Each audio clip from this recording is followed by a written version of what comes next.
Hi, I'm Chris Kirby, and in today's show we're going to be talking about gun control, which is a major issue in the US, mainly because of mass shootings. And with me today I've got Harry, who is one of my mates from uni.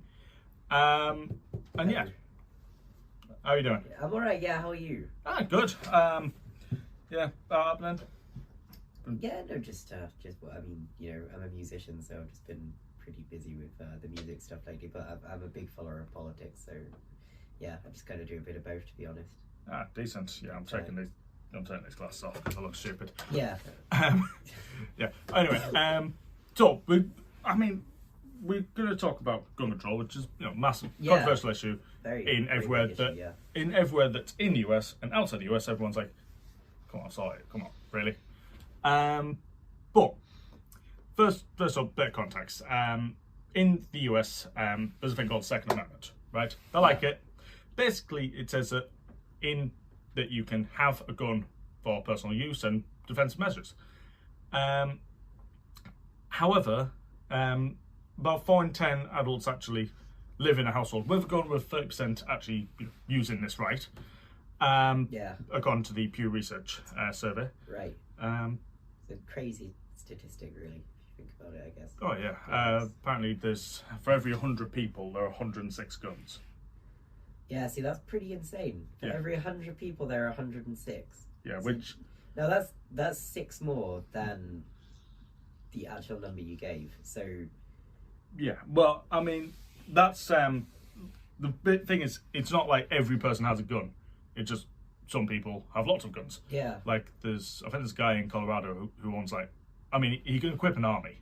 Like, he's got, a tank, he's got... Yeah, and that's... I mean, to me, I don't know how you would see that, but I think that's extremely dangerous. You know, I think I understand the idea of self-defense. I think we should all have a way to defend ourselves from people that could do us harm and could threaten us, especially in this day and age.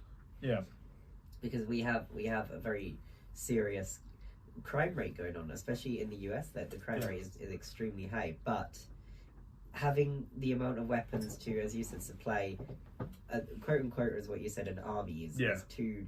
I think that's way too much. I think we're looking there at someone who could actually do more harm on an offensive side than a defensive side. The maddest thing is there's no some state, it varies state by state. There's a map that Oriented Brandon will put up there. That basically each state has different gun laws. So in California, you can't have there's certain guns you can't have, and you need a background check. Yeah. Go to Alabama. I, as a Canadian-born British person, can go to Alabama and purchase a weapon. Right. No problem. And I'm there's no background check, there's no residency requirements. So, it's hardly surprising that there's mass shootings.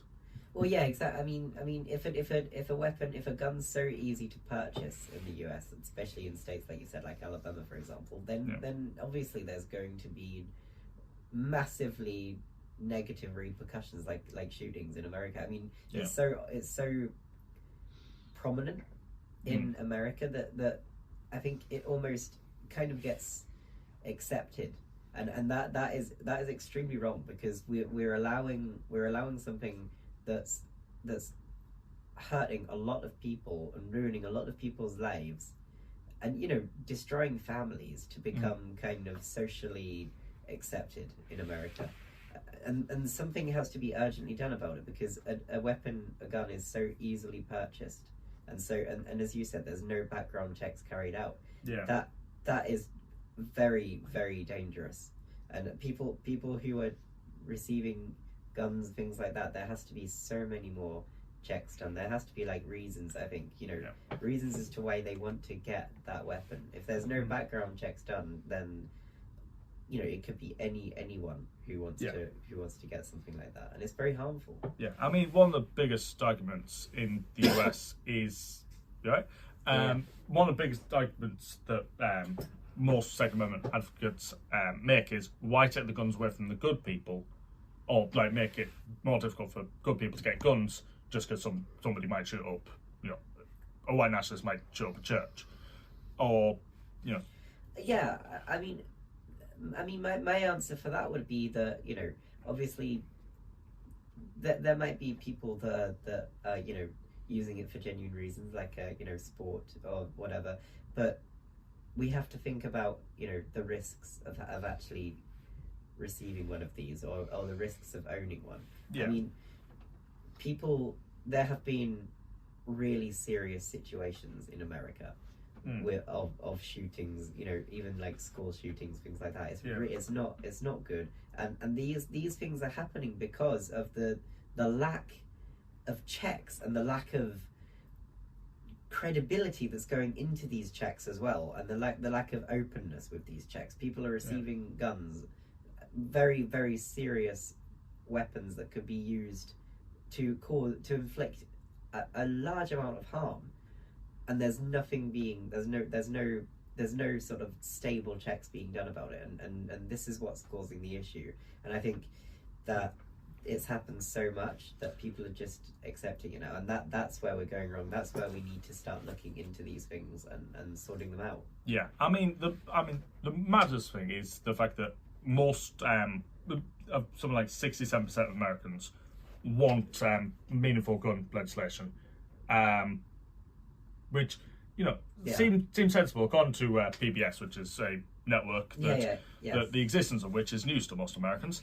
But they surveyed people from Tennessee, and one person said that we must take meaningful steps to protect our children, and that begins with enhancing physical security at schools, which... Well, 100%, yeah. I mean, they couldn't be more right. It's a weird one, because I was speaking to one of my mates in America, and the fact that he has to go through a police check just to get in... where he had to go through a police check just to get into school is mad. Like, it makes... Yeah, I mean, schools in the UK, for example, things like that, you kind of just walk in, university, they have security around, but you kind of just walk in, right? There's clock-in cards, you have to tap in at the barrier, and they let you through the barriers, things like that, but there's no big police checks. Yeah. I know at my college, actually, a couple of years ago, they would do like a stop and search thing about every 6 months kind of thing, but it wasn't a regular thing. It would only happen sort of every now and then to check that people were following actual regulations, things like that. But the fact that they're doing that in America now, I think, symbolizes how serious the situation is. And you've got political sort of bodies in America trying to minimize the implications of this, and of the sort of the damage that this is doing, especially like supplying guns so freely. Yeah. And I think it's something that has to be looked into now, and something that has to be looked into sooner rather than later, because the more we leave this issue, which is extremely serious, the more damage it's going to cause, not only to America's climate, but to America's citizens, and that's a very serious thing. Yeah, and it's a weird one, because the majority of Americans, I saw a video a few weeks ago after the Parkland shooting, in Florida. Where one of the senators was asked by one of the survivors, will you accept, and will you commit to never accept another donation from the NRA, which is it's a rifle association. Which, if you look at the history of the NRA, I mean, he didn't answer the question. He didn't say, yes, I will never ever take a donation. He just flubbed it. It was like, I can't control who donates to me. To things like, yes, you can. You can just refuse the donation. Yeah, exactly. Oh, 100%. But I mean, it's kind of interesting to look at the history of the NRA, because back in like the 20s, it was the way that it was kind of, the way they managed it was, the NRA was an educational thing. It promoted gun control. It promoted things like background checks and teaching people how to shoot. Yeah. And now it opposes all of that. Yeah, and I think that is the effect of political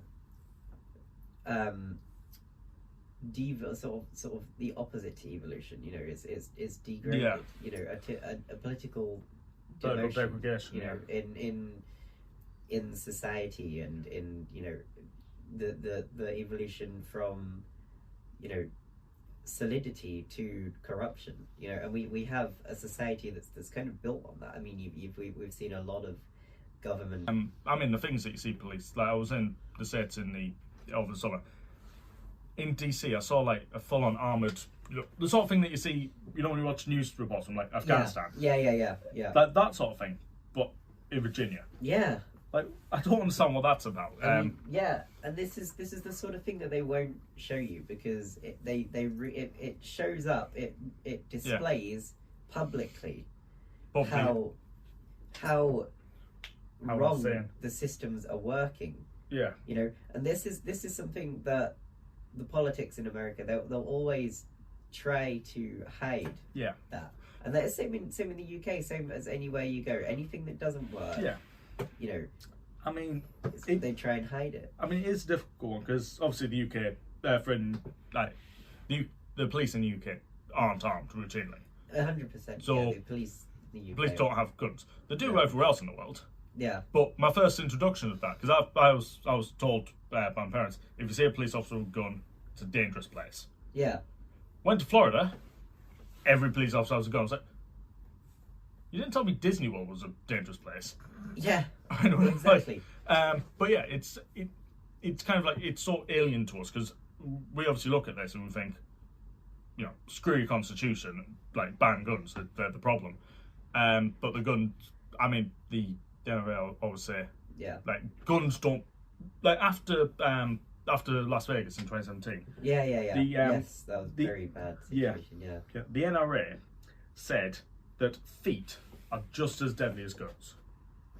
Feet. Yeah, that was the thing that they actually said. It's a ludicrous statement. You know, it's insanity, really. Yeah. To come up with something so. I mean, it's a ridiculous thing to say. Yeah. And this is what I'm saying. It's all, in my opinion, a distraction mechanism to draw you away from the seriousness of that situation. People were harmed and people died in that situation, and that's a really serious thing. You know, and that's something that the root cause of that is the availability and the easiness to purchase that gun. I mean, we've I think we kind of need to like look at some specifics, because it's very easy to just say, yeah, there's loads of mass shootings, loads of guns, massive problem. I mean, this year, I checked this about like last week, so it could have gone up, but there was 611 mass shootings in the United States, according to NBC. That's crazy. And so, and that is actually down from last year, which had 690 mass shootings. Let's put that into perspective. The worst mass shooting in the UK in the last 10 years was last year and killed 5 people. Yeah. And that warranted reviews from the Home Office, statements from like pretty sure like the Prime Minister had to say something. I mean, that's one thing about the UK. People were on it straight away. Yeah. You know. Whereas, like there was a like the shooting in a gay nightclub in Colorado. I don't know if you saw this. Yeah. I mean, charges have been filed. NBC reported that 305 counts of various crimes, including, you know, murder, obviously. Yeah. Which is I mean, that is a huge figure. 305. You know, 5 crimes. Yeah. I mean, that is a figure that's ridiculously high. Like, you know, we're looking at this sort of figure. And the people in America running the sort of the leadership. Yeah, I think we should make it clear that doesn't mean 305 people were injured. It's okay. like, no, of course. Like you can be charged, but the same act can carry multiple crimes. Yes, yeah. But it still seemed. I mean, it's a lot. I mean, yeah, it's a huge figure, and that's what I'm saying. The facts don't change. You know, the truth of that situation. Which I mean, it's a weird one, because obviously a lot of Americans are like, well, murderers should, you know, be killed, like they're bad, like really, you know, that sort of thing. Yeah. I can't imagine I'll be too happy about the fact that Colorado is not a death penalty state. So Right. So yeah, the maximum sentence is life without parole. He'll probably get that. I think it's also a mandatory sentence, so I guess it's a loss as well. Yeah. But yeah, it's like, or like it's always a thing of, it always causes outrage whenever the punishment for the crime doesn't fit in the eyes of Americans. Like it's weird one. Like the governor of Florida was like, we're going to change the death penalty laws. Yeah. Because somebody didn't get a death sentence, which seems weird, but it's a very kind of strong length to go to, you know. Yeah. But I mean, one of the more recent ones on November 22nd this year was the shooting in a Walmart in Virginia, which, you know, it killed. He opened fire in the break room of Walmart, which. Everything is stopped. A lot of things have stopped me from making jokes about Walmart. Right. But yeah, there was mass shooting, which, you know, yeah, I mean, he took his own life, which to me, after doing that, it's coward's way out, right? Really?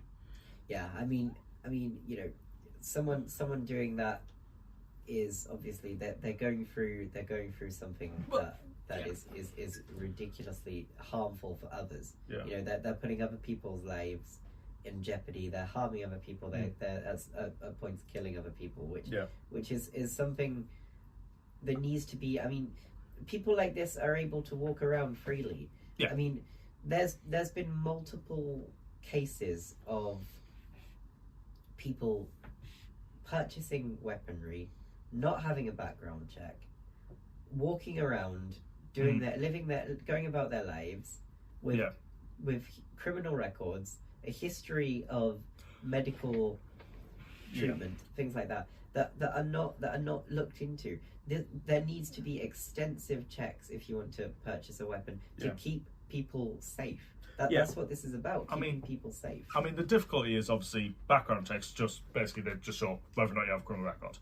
And in the US, in most states, not all, but most states, if you have a felony conviction, so that's if you have a sentence of over about 2 years, I think. Yeah. Then you cannot own a firearm in most states. Right. Okay. Not all. Okay, so this applies to. Yeah. It applies to some people. Like I mean, like even if the felony itself isn't a firearms thing. So, for example, Derek Chauvin, one of the things that he's not allowed to do ever again is own or possess a firearm. Okay, yeah. But it seems weird because the thing is, background checks don't really show. The problem with those sorts of retroactive things is for that to actually happen, someone has to die, or someone has to, you know, be harmed by a gun. Right. Like, there's no way ahead of time. Yeah. And background checks don't really do that much because if it's a mental health thing, how do you do a background check for mental health? Yeah. Because there was a. Well, this is a great point. You know, I think obviously there needs to be a sort of assessment that needs to take place for that sort of thing. I mean, if someone clearly displays a reason for having a gun that's not harmful, you know, like sport, things like that. Yeah. There needs to be checks done to make sure that these intentions are being followed. To which, I mean, one question is, if one is hunting with an AR-15, that's cheating, right? It's not hunting if you just spray the forest. Yeah. In hope that just pepper it with bullets. Exactly. So that's why, like, things like assault weapons ban, which the weirdest thing is, one of those was passed in the 90s. Like, America banned assault weapons in the 90s, and then the Supreme Court said, yeah, that's illegal. Like, New York had a handgun ban until the Supreme Court got involved. Right. And got rid of it. Yeah. So, I mean, it doesn't really matter what you do outside of, because the Second Amendment is there. Yeah. That seems to be the problem, and there's absolutely no prospect of it getting repealed. Getting adjusted, yeah. Because that would involve 38 states. And it's a huge thing. Yeah. To be honest, you know, this shows how kind of the government's fallen into this, especially in America. Stuck. I mean, it's falling. It's almost like it's got itself into a ditch. Yeah. You know? I mean, the way that I look at it is, in America, mass shootings, not like it's always politicians say we offer our thoughts and prayers and that is it. Yeah, that's it. Whereas like when it happened in New Zealand, about 3 days later they banned assault weapons. Like, it took them about a month to ban assault weapons. Australia had a mass shooting. It took them 3 months to get rid of all assault weapons and institute a buyback scheme. So it's not impossible to do if there's the political courage and there'd be the support of the American people. Yeah, but they're not going to do it. And by the way, sources for all this will be somewhere. But yeah, it does seem. I mean, the problem is all the solutions are kind of like patchwork solutions. When the problem isn't being touched, so it's just sewing over the wound. Yeah, I mean, do you know what I mean? Yeah, it's not. Us. Thanks for coming, Harry. Oh, thank you, Chris, for having me. I appreciate it a lot. Yeah, thank you very much. It's all right. And we will probably have this out in about a week. Yeah, I reckon. Yeah, no worries. Yeah. But from me, thanks for watching. See you next time.